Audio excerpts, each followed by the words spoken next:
It's really, the president proposes a budget, it's Congress's budget. And we fortunately have very strong support on both sides of the aisle, in both houses. Public broadcasting is important across the country. I think our stations are particularly important in parts of the United States that are so-called red states. Our biggest champion on Capitol Hill is Congressman Cole from Oklahoma. He knows firsthand the work that we've done across the state.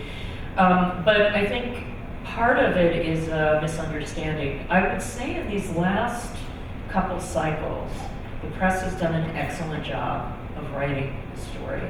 So for a number of years, and going back actually with the contract with America with Newt Gingrich, we were sort of a punchline that Big Bird was going to be wiped out, and that there were photographs of Big Bird with "I'll work for birdseed," and people thought that was very funny, and that's how we were covered. The reality is that and because we actually were located in Washington, I think that's why people assume that we're sort of government funded, and most of the public broadcasters around the world receive significant amounts of government funding. For us, it's 15% of our national economy. That's 15%. And that goes to the stations. And it was really designed when Lyndon Johnson signed the Public Broadcasting Act. He had this idea that he looked at the BBC and he thought what an extraordinary thing this would be for the United States.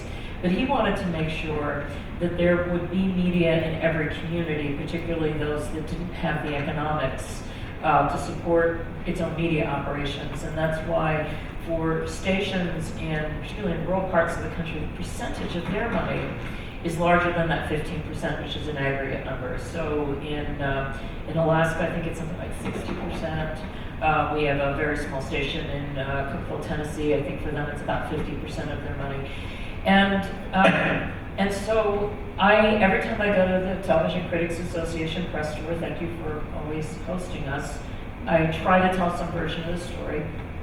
And this time, with the first budget for this administration, that was actually the story you wrote. So instead of Big Bird being the image of federal funding for public television, it was Becky Magura, who was our CEO in Cookeville, Tennessee, that I think it was Variety. It could have been Hollywood Reporter, so I hope I haven't just offended you.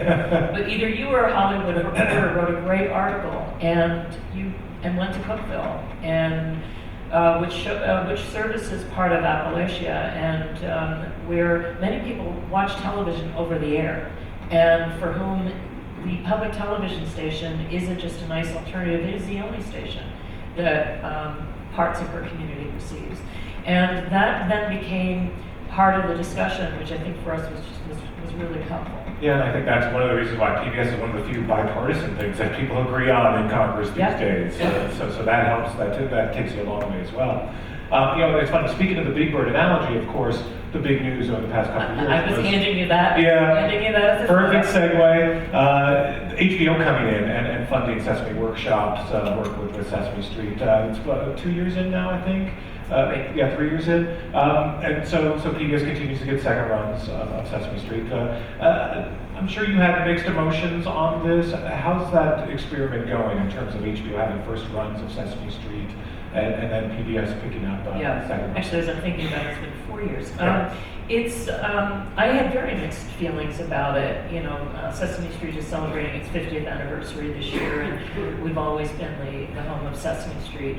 But the economics of the production, well, any of you who are involved in the production of kids content, you know that whole business has also shifted a lot. The toy business has changed, where a lot of the kids producers have helped to close the funding gap for their programs with licensing. That's shifted, the sale of DVDs has shifted.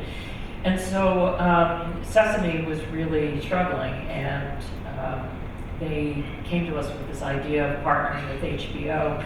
I liked the idea of partnering. We partner with a lot of other media organizations, and increasingly, and I think that's a big opportunity for all of us for the future, of these interesting combinations of producing partners coming together to create work.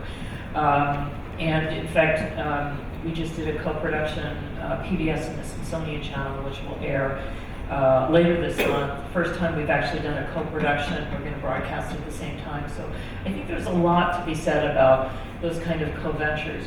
But the part about the HBO relationship that had given me pause was the fact we were going to wait 9 months for new episodes. And, you know, the one could argue that children's content is more evergreen. And so we, you know, started the relationship, and the first big test happened with the creation of Julia, which is a Sesame character who has autism.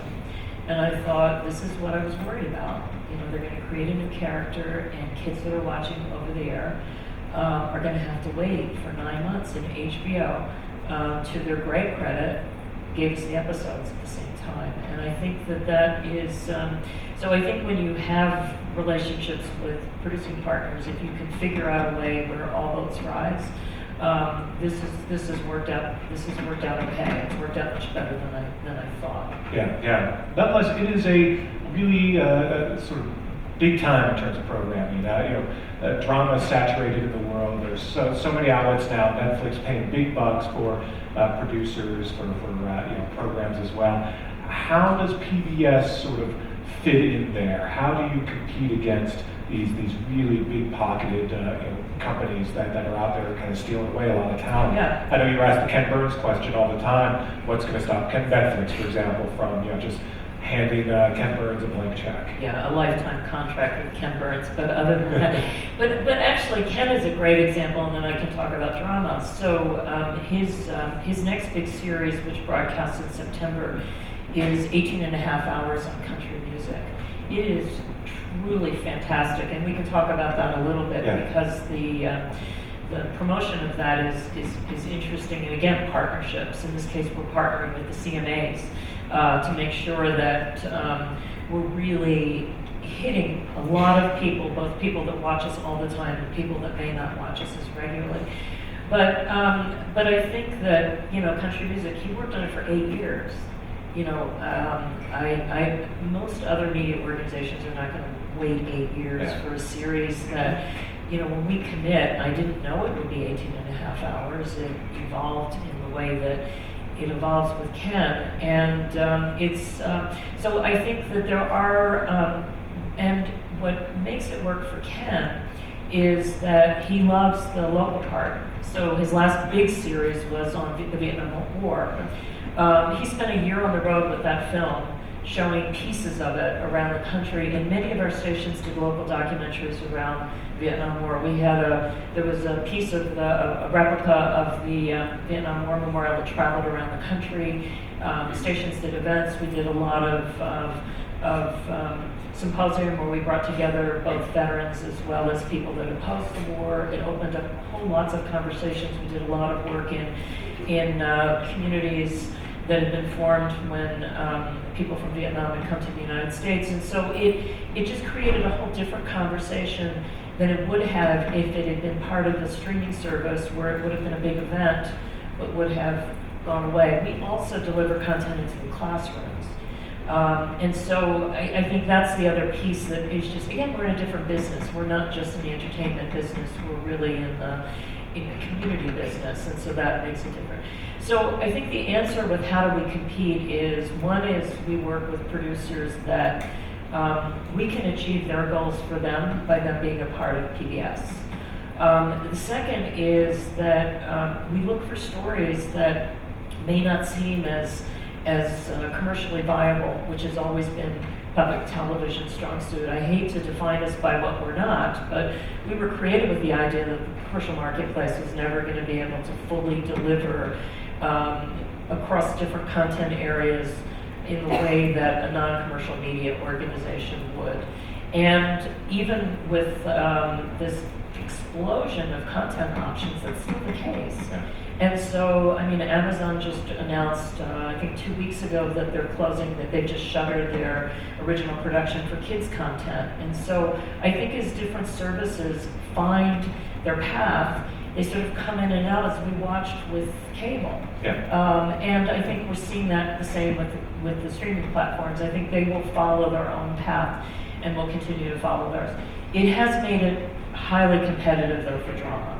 Yeah. So we're working much further upstream, talking to producers. We're looking for the types of content and stories that are not being bought up. A lot of the, and I don't mean to make gross generalizations, but what is being bought is a lot of more dark dramas and things that aren't quite in our wheelhouse. We do very well with historic dramas and so forth. And so, but even those are competitive, and so we're just trying to figure out a path with programs that we feel will meet our audience needs. But remember, for us, drama is one night a week, and so most of our content is nonfiction. Yeah. And so somehow we'll make it all work. Yeah, yeah, and that nonfiction space, you kind of mentioned cable, and of course, we've seen over the years cable networks that have sort of entered into the PBS space, quickly sort of, brought it out and added Kardashian to the mix. Yeah. We don't have Kardashians. We're Kardashian free. That's your slogan, by the way. It I think it's very, very specific. Kardashian free.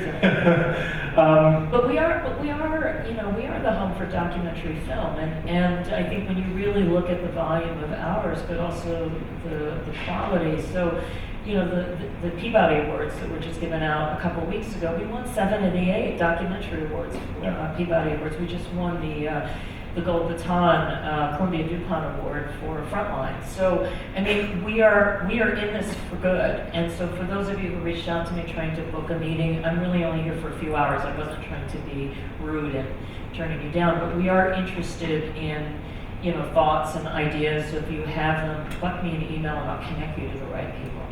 But we are interested in really smart ideas, and that is, I think there's a natural place for that content on public television, and we will be in that business for the next 50 years as we were for the last 50. Yeah, the doc space is especially interesting to me because that's another space that feels saturated, but yet it's been a rising tide, and it seems to be lifting everyone, including PBS.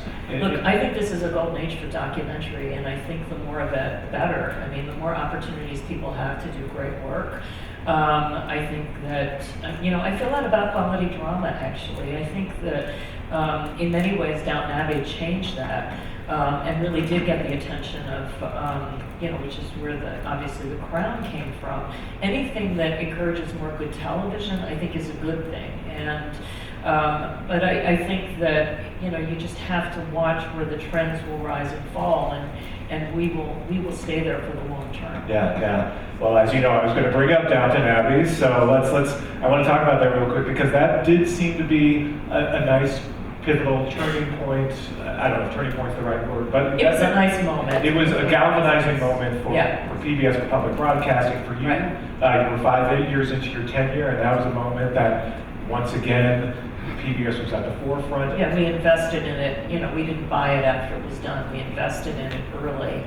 And coming back to my upstream comment, and look, I mean, there's certain programs that are going to do well. I've said this, I